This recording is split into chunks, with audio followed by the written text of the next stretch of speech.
Welcome to the Rusted Garden Homestead. Today I'm going to show you how to start an entire fall garden, your cool weather crops, in 4 flats. This would easily take up about 100 square feet in your garden, if not more, and why you would want to do it. You know, there's a strategy behind how you start your plants. We'll go over those reasons. I am planting everything here with seeds I sell at my seed shop. We hand pack them. They'll look something like this. Or we also sell Bentley seeds in collections. This is a herb collection of 20 different seed packs. If you can't find what you need at our seed shop, I highly recommend going to bentleyseeds.com and you can find the individual packs of what you need. So in this tray here, we're going to do the 6-pack cells, and this is going to be mostly leafy greens, and I'll show you how I plant and set them up, but I just wanted to give you some idea of the best way to go about it. So leafy greens like lettuce, spinach, you can start in these smaller cells. The bigger the cell, the more space you have, the longer your cool crops can stay in there. Now, some of the reasons that you would do this is you can control all of this much easier than planting all these seeds out in your garden in 100 or 200 square feet. When certain plants are coming up in the warm season, there's like cutworms and other insects out there that may damage them before they really establish. So you can establish your nice transplants in here. You may not have the space right now in your garden because your warm crops are finishing up, and you can kind of get a jump on the season by planting them here, and as your summer crops fade out, you just pop in these cool weather transplants. Those are the main reasons. You don't have to do this, but I like just setting up an entire fall garden in 4 flats. I'm going to show you how to use just a plain flat like this, no cells, and this is perfect for beets and peas. And then in the larger cells, I like to start cabbage, broccoli, cauliflower, Brussels sprouts, bunching onions in there too. A couple of herbs you can start coming out of the herb collection that we sell from Bentley's is cilantro. Cilantro is a really nice, really 4-season crop. It will grow in the cold. It won't get damaged by the frost, and most of these crops here aren't damaged by the frost, but you can grow cilantro really well in the fall. You can also grow parsley and dill in the fall. They can take a light frost. A lot of people don't know that. So this is what we're going to set up. I'll put all the seeds down and just show you how I seed start them, kind of speed up the process rather than going pack through pack. That'll take forever. The other reason that you would start in these cells, even if you had plenty of room outdoors right now, if I were to plant these all as seeds, you know, in 100 square feet, 200 square feet, I would have to go out there, water them all, tend them all, take care of them all, and you can do that again if you've got the space and you've got the time. But if you do it right here, I can just walk out, water them. You know, if it's too hot, I can move them to shade. I can take care of this whole group here much more easily than, you know, going all over my garden and checking on all the seeds that I started. All right, so let's get started. We'll talk a little bit more about the benefits and fall gardening. So for lettuces, mustard greens, endive, I plant like this. You can really use the smaller cells. And if I'm going to grow the heads of lettuce, loose leaf, or whatever I'm growing, I may just put in 2 seeds or 3 seeds. You never just want to put in one in case it doesn't germinate. Then I press them in about 1/2 inch. And these would be for full heads of lettuce or spinach, mustard greens, arugula. Well, arugula I tend to overseed. If you want to grow it as cut and come again lettuce where you're not growing it for full size, or you could put in a bunch of seeds like this, split it in half, and then just drop in the plugs. I put in 6 to 8 seeds and just mix them in about 1/2 inch. We're going to drop soil on here when we're done, so if some is showing, that's okay. But you can do this with most of the leafy greens. Kale I put into a bigger cell because I usually let that grow longer, or collards.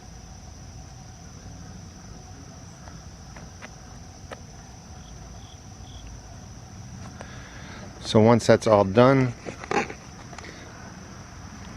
I just press in all the lettuce, label it. I tend to plant the same thing, so I don't label my stuff much anymore. I can tell what it is once it's growing.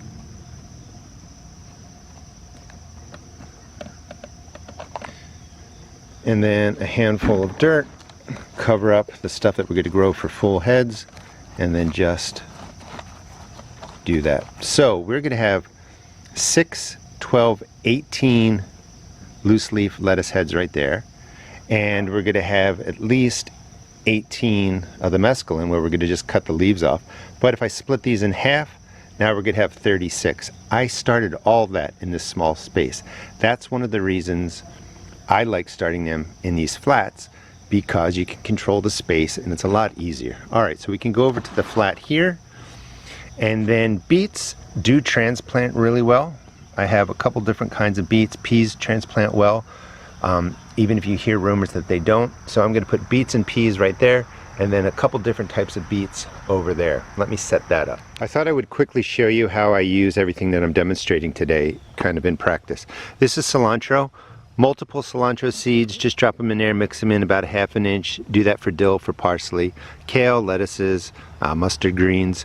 I basically, grow them, throw them in a wheelbarrow, bring whatever mix I need with them. If I'm not putting them directly into the ground, or I need to prepare the ground, I'll add some Pro Mix to that, or any potting mix works. And then I just wheel them out to the space that's open and start dropping them in. Swiss chard, celery, broccoli, all that. These are transplants that I bought.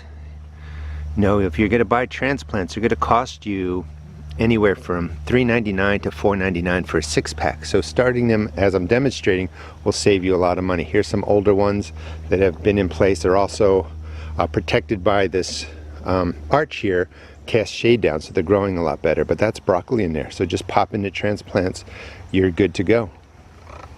That space that's not available yet, still growing the warm season crops.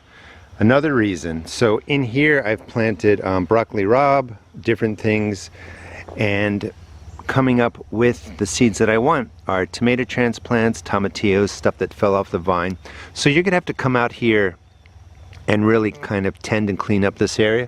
The other thing that's going on is in this space I have a mole that is crawling through here, and it's eating some of the roots of the different seeds that I started out here. So I do both, but starting in flats is really a great way to kind of save yourself a headache of having to come out and manage everything out here. You just pop them in, you're good to go. If you're interested in podcasts, I have a new podcast I'm doing with Callie Kim, another YouTuber, and the podcast is called Gardening Coast to Coast, and I will put the link in the video description. The first podcast is all about starting your first vegetable garden. I've done a couple videos in the past of just seed starting in flats. You want to make sure there's holes in here. Again, I sell all these at my seed shop. Some flats have holes, and these are great for being outside. So when it rains, this doesn't flood and wash everything up and out. So you want drainage holes in there. If you're using a regular flat that you have laying around, poke a hole in it if it's going to be outside.